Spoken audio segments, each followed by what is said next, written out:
Hey everybody, I'm Dan Zayons here with NHL Home Ice personalities Mike Ross and Shawn Lavigne, and this is another edition, the Stanley Cup edition of 2 Minutes in the Box, the segment where I ask these guys NHL-related questions and they try and persuade me one way or another. And sometimes I arbitrarily just pick the guy I like better, which sounds great. Anyway, if you didn't know, NHL Home Ice, XM204, and these guys can be heard weekday mornings on Hockey This Morning.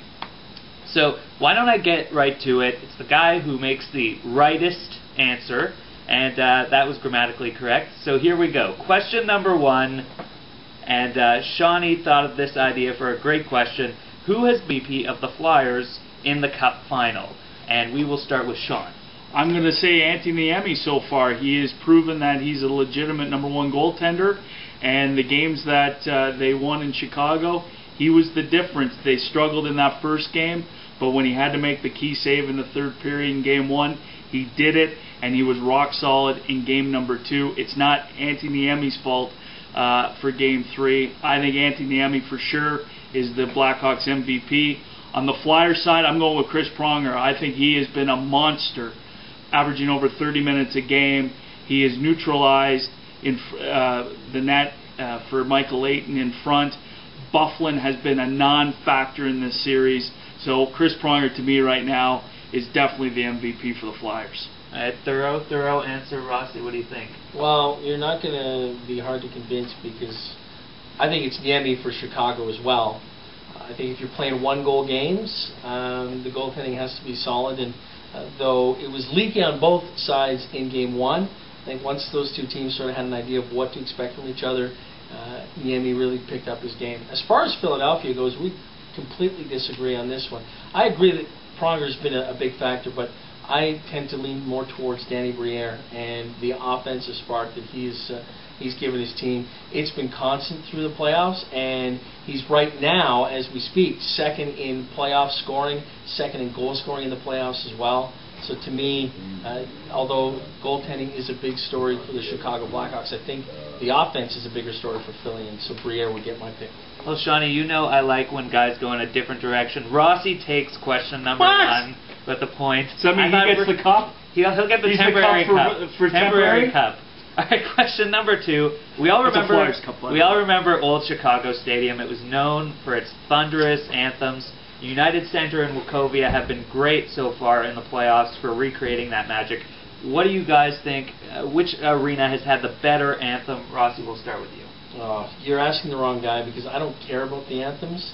But I think if you go historically, then you got to give the edge to the Kate Smith use of the Kate Smith tape. So I'll give Lauren Hart the edge there for now, though I don't really pay that much attention to the anthems. I usually spend that time taking a whiz or loading up my snacks and my beverages. You are an absolute disgrace. The national anthems, to me, from the time the players hit the ice to the end of the national anthems, that's the most important time, I think, to get the crowd just jacked up, frenzied, and it really spurs on the team for the opening 10 minutes, which is crucial in most playoff games. They'd never get excited if they didn't play the anthems, right? I guarantee you, Rossi, to get your team jump-started at home, you got to have the anthems. Never mind scoring and the right first now, goal. It's not about scoring the best anthem going is Kate Smith and Lauren Hart. Not even close. They're the best. The fact that it is coordinated the way it is, gets 18,000 fans in a frenzy, they win, hands down. I used to be able to get 10,500 fans in Ottawa at the Civic Center frenzy. Who cares by about yelling the Ottawa? name of the team. Okay, it's not about Ottawa, goofball. It's about the fact that I was able to get 10,500 people frenzied by saying the name of the team. There's all kinds of things you can do to get a crowd going. It's not about the anthem. I'm taking the cup from you. Your cynicism is disappointing. The anthem yeah, is you suck. Very disappointed. Give me back the Flyers Cup. The Flyers Cup. After Flyers two. Cup. Question number three. Some are calling it Puckgate. Chris Pronger obviously stealing the pucks after games 1 and 2 of the Cup final. Do you guys think that this is a media creation? Is it gamesmanship? Is it sportsmanship? Shawnee? Well, it's a combination of both, obviously. If Pronger doesn't grab the 2 pucks at the end and claims that he threw it in the trash, then this would have been a non-story. On the other hand, it was an off day, and the media ran with it. It makes our jobs awesome because we can essentially spend 4 days on it. It is a combination of both, but it started with Chris Pronger. If he had not said he threw the pucks in the trash, we wouldn't be talking about it at length. As a fan and someone who loves sports memorabilia and hockey memorabilia, that's what upsets me the most about this, is the fact that the guy would say that he threw it in the trash. I love what the guy does on the ice. I love the way he plays the game. I love the fact that he's been a fairly clean player overall. I don't think he's really played a lot of dirty hockey. He's played rough, tough hockey, but not dirty. But this is definitely a combination of gamesmanship and cheap play by Chris Pronger. I'm disappointed that he did it. I'm more disappointed the fact that he would say that he threw them in the garbage, because that's cheap. I think it is great for the media, obviously, Shawn, but I'm going to have to agree with Rossi that the sportsmanship should be above all else. The way the sport ought to be. Yeah, Mr. Sensitive. Question number 4.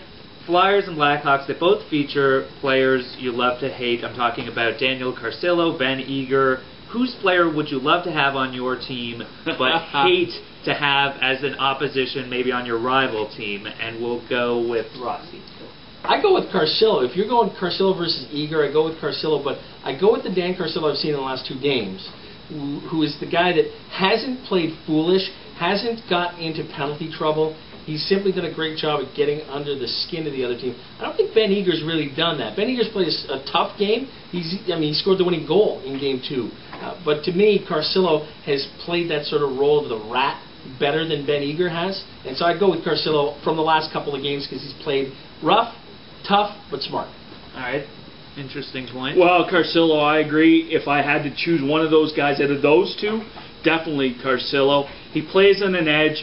My problem with Carcillo is 9 times out of 10 he goes over that edge, and that to me hurts his team.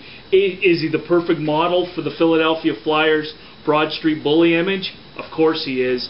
Right now I would say Dan Carcillo is one of the biggest shift disturbers in the National Hockey League. I just think sometimes he costs his team way too much. But at the most important time of the year, he hasn't hurt his team. He hasn't cost his team. That's early on in the playoffs, he did. He did not at the most important time of the year. The series isn't over yet. Peter Laviolette, head coach, even endorsed the play of Dan Carcillo in Game 2. Series is not over yet. I'm taking that. No, but we're being asked now, not at the end of the series. So pay attention to the question. All right, there's too much antagonism. I get the cup because I want to hold it this time. Question, These the rules, last question. These are cheap rules. This is like made up on the fly. Of course it is, and I completely admit that. Question Does that number mean we just 5. got benched? OJ, the referee. I think we just got benched. Question number 5. The final question here. This is the deciding question. Considering the cup droughts of both teams, whose fan base will a loss in the cup final will be most disappointing for it? If you guys if they lost, how heartbreaking would it be, and who would it be worse for? I think it'd be Chicago, just because it's been 49 years and they are so close, and they have really resurrected the franchise and the organization within the last 2 years. Yes, they have hope to win many more cups down the road, but I think if you're asking at this specific moment, I think it would be devastating to be a Chicago Blackhawk fan knowing that next year would be their 50th year without a Stanley Cup. Okay. I think it's got to be Philadelphia, and I say that because they've come so close so many times since their last Stanley Cup, and it's always been about, especially since the Ron Hextall days, it's always been about when are we going to get that elite goaltender. And the fact that they've been able to get to where they are now without that elite goaltender, I think is pretty remarkable. The fact that they've sort of had just a crappy sort of sports existence aside from maybe the Phillies World Series, I think it'd be tough on Philly and their fans. I mean, these are fans that are hated all around North America. They need something positive here. These are the fans that once booed Santa Claus. Are you kidding me? Chicago hasn't had a winner in years in any sport. Wait, look what I'm about to do. Well, we do have a winner in this competition. Did you see how Rossi showed that kind of empathy towards the Philadelphia fans? I'm going to give the cup. Are you kidding me? Benedict Rossi win last week. It's Rossi's turn. Benedict Rossi. Raise it up. Are you kidding me? Because I also think the Hawks might win. Turn that off. Anyway, guys, if you want to see more of this special content, visit NHL Home Ice on Facebook. That's facebook.com/NHL Home Ice or facebook.com/XM Canada. You can also follow both of those channels and brands on Twitter at twitter.com/XM Canada and facebook.com/XM Home Ice. That was great. Very smooth. Thanks very much, guys. I'm going Carcillo on him now.